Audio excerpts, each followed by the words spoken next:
Assalamu alaikum жалпы факт KG Мамат порталының көрүүчүлөрү. Мына Баткен облусундагы болгон чегара маселеси боюнча мына бүгүн Бишкекте айрым активисттер өкмөт үйүнүн алдына чогулушуп митинг өткөрүшүүдө. Азыркы учурда Бата каналындагы ушул Тажик Республикасынын аймагына карайт деген сыяктуу ар кандай сөздөрдү чыгарып атат. Дагы ошол себептен биз Дияқтандагы маалымат саясатын жөнгө салуу үчүн Тышкы иштер министрлигине Тажикстандагы чагымчыл провокаторлордун алдын алуу максатында Тышкы иштер министрлигинде эл аралык массалык маалымат каражаттарына маалымат саясатына көңүл буруусуну талап кылабыз. Маалымат саясаты көзөмөлдөнсүнбү? Маалымат саясаты көзөмөлдөнсүнбү? Көзөмөлдөнсүн. Biz el aralık arenada agresör emesiz. Biz Tacikistan'ın provokasiyasını toktatuğuna karşı çıkıyoruz. Hurmatlı dostlar, biz Kırgızstan, Kırgız eli ayağında ayaköyleyle ekemiz. Uzunca yıldan beri Tacikistan'ın arkanday provokasiyalık kıymıllardan çırak gele жатабыз. Biroq bu bundan arı toktatıp çeçiliş gerek. Daha ошол себептен biz Баткен обласы жана Кыргызстандын мыкты жарандары менен биргеликте чегара Тажикстан Республикасы менен болгон чегара жабылсын деген талап коюп атабыз. Чегара белгилүү бир убакытка чейин чегара маселелери чечилгенге чейин жабылсын. Чегара жабылсын. Чегара жабылсын. Чегара жабылсын. Чегара жабылсын. Ondan keyin Tacikistan Respublikasına ötüp жаткан bütün bardıq atkesçiliklerdi toktottu degen menen atkesçilikler болуп жаткан баарыбыз күбө болуп жатабыз. Акыркы учурда социалдык тармактарда ошол Лелек район максат айында бир канча фуралардын кеткендерин да көрүп жатабыз. Ушул аткесчиликтердин бардыгы токтотулсун. Аткесчиликтер токтотулсун. Atkesçilikler toktotulsun. Hurmatlı tuğanlar, biz Tacikistan Respublikasındagı Kırgızstan elçisi emne жумуш кылып жатат, эмне менен алек болуп атат, эмне үчүн биздин Tacikistan Respublikasындагы жүргөн жарандарды байма-бай текшерүүгө алып жаткандарына көңүл кош мамиле жасап жатышат.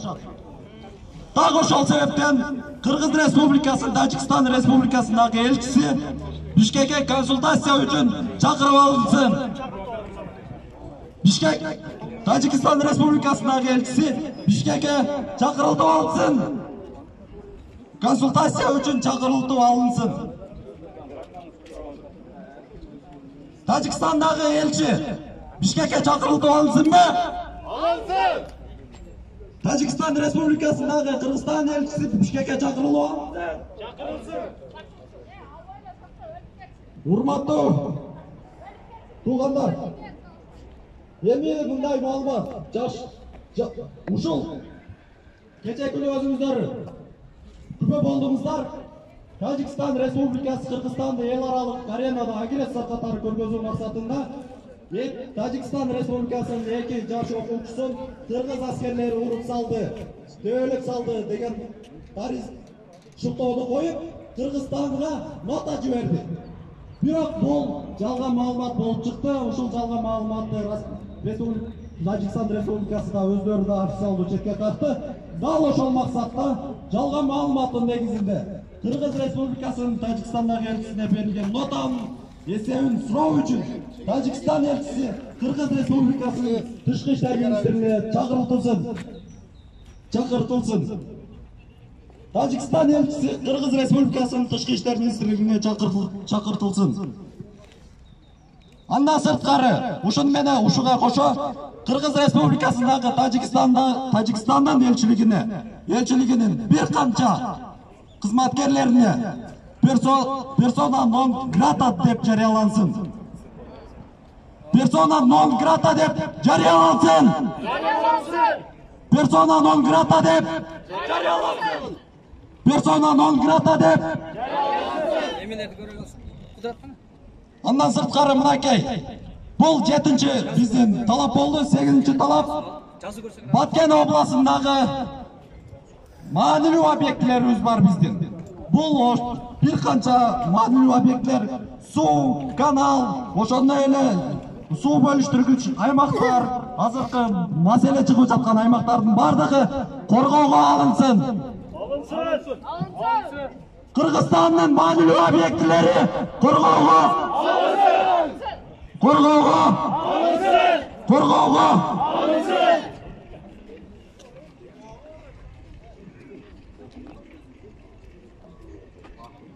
Hurmatlı tuğanlar, misal Özbekistan Respublikası çegaraсын korgоо üçün алар eldik koşuğun tüzüp çegara menen daima iş hareket kılıp gelişet. Biz de ta koşul maksatта çegarаны korgоо, bekemdөө maksatına çegarada yaşagan жергиликтүү eldi de sevinen, жергиликтүү ellerden turgan eldik koşuğunlar tüptölsün. Bu toplar menen birgelikte çegarаны korgоо, bekemdөө işleri, çegara koopsuzluğun sakçıları menen birgelikte işe açırıldı.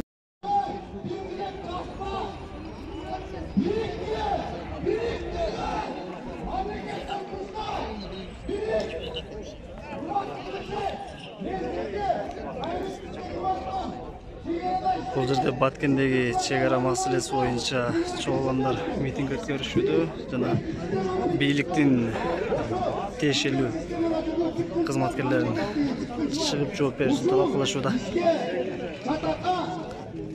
Ошолор күнөөлүү, урматтуу Кыдыршаев. Чегараны чечпей коюңузчу. Сиз чече албайсыз. Бул тактика керек. 100% чечтиңиз. Эмне чечтиңиз? Кан төгүлүп атат. Токтот чечпей кой.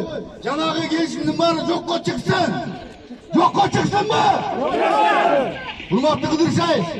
Аны эл менен кеңешип, эл менен эсептешип, тактика кылып чечет чегараны. Бара алып чапан чепкен кийип чечип салбайт чегара. Чегара ойынчук эмес. Чегара баарыбыздыкы. Мамлекет баарыбыздыкы. Бийлик эл менен чыккынчылардан арылмайынча чегара чечилбейт. Тажикстандын чыккынчылары биздин мамлекетте ошолорду жоготуш керек. Анан чечилет чегара. Kıdırşaев, siz bir gün çegarada işlegen emez. Ben 10 yıldan aşk işlegen. Bir amanda çeçişte. El menен esepteşiniz. Kıdırşaев. Rahmat, Azamat. Kıdırlan'da özü çegarada kızmat kılgan ofisер қатары çegara проблемаларын өзүнүн жөн терisi менен сезген адам катары айтты. Кийинки сөз Жарандык активист Аманбол Мабаковдо. Assalamu alaikum, урматтуу бүгүнкү кайдыгер карабай келген, чегара үчүн жүрөгү күйүп келген биздин кыргыз эли бар экенсиздер. Сиздерге миң мелтебе шүгүр айткым келип турат. Ушу кандай гана көйгөй болбосун, бул Баткен бардыгыбыздын, Кыргызстан бардыгыбыздын жерибиз катары ар бир жаран билиш керек. Эгерде бир Кыргызстандын жүрөгү канаса, бардык Кыргызстандын жүрөгү канайт деп мен эсептейм.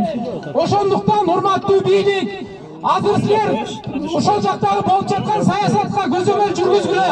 Ал жактагы азыр мына ок атышуулар болуп атат деп WhatsApp'тан келип жатат.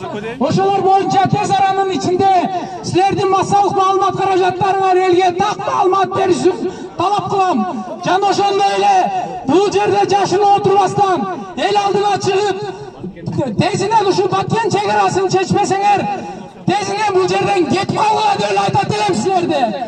Бул качантан бери келе жаткан көйгөй. Эл ишенип, эл силерге үмүт берип шайлады. Силер тез аранын ичинде Баткендин чегарасын чечпесеңер, мындай окуя күндөн күнгө кайталанат деп эч ким кепилдик бере албайт.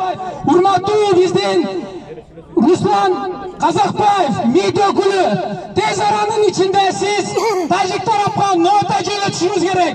Биз сиздин нота жөнөтүүңүздү талап кылабыз. Эмне себептен биздин ошол жердеги чыркыраган Баткен элине силер мүмкүнчүлүк бербей жатасыңар? Эмнеге биздин элди силер тыйып жатасыңар?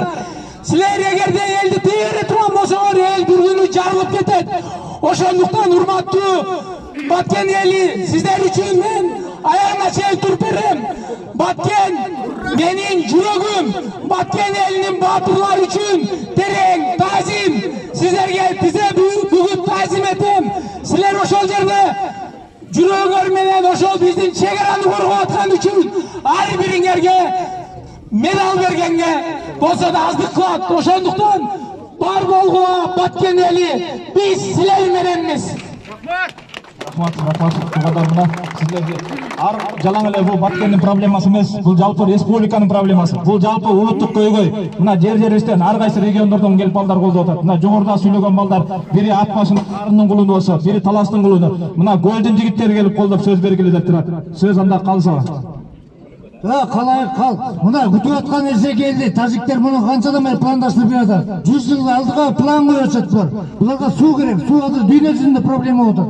Бұл жерде өкіметке қайрылғандардан пайда жоқ. Бұл жерде тұрған баткендік, лейлектіктер, жігіттер бүгінде қалмай жөнегілі. Қалған областар ұйышып артыңарда барамыз. Бұл жерде болмайды. Бұл деген Қырғызстанға уже қол салу болды деп есептеймін. Ошондуктан баарыңыздар көтөрүлгүлө. Бүгүндөн калбай жөнөгүлө лейлек баткендиктер. Калган областтар артыңарда барабыз. Кийинки сөз ошол азыркы атышуу болуп аткан жерден ошол жерде өсүп чоңойгон жигит Азиз Салибай уулу. Азиз.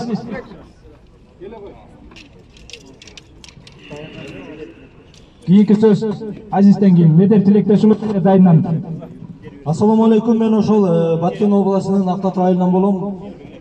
Азыр биз бул жерде монтип туруп алган менен ал жерде ого катышып аткан уятта, чын айткандачы, мен азыр өкүнүп атам дагы, канымда кайнап атат. Президент болсо төө куштай болуп чумун башын тыгып алып жатат. Чыкпайсыңарбы? Чыккылачы. Президент шайлоого чейин элге барып тыгылып өлүп кеттиңер. Чыккыла бул жака. Шайлоого эле керек бул Баткен силерге. Чыккыла бул кандык аят бар. Ошондой эле Имам Али Рахмонго да калып кетет элек. Сен эки мамлекеттин кечип калган сен эле айтам. Эки мамлекеттин эле эмес, Орта Азия от жагып атасың. Ошону билип койсун ал. Жоо берет ал баарына. Топтора. Бул Баткенде азыр өзүчө чыгарып аткандар ойлонбой атышат. Келечегинде бул жогоруда жигиттер айтып аткандай өтө чоң, опурталдуу, өтө жаман саясий акыбалдарга кетип калышы мүмкүн. Ошон үчүн учурунда бул отто өчүрүү үчүн президент ошол жерге жетип барып, өкмөт башы, ККМнын башчысы ошол жерге жетип барып, жеринен маселени чечиш керек. Ana şuralarda Batkenge aytaylar.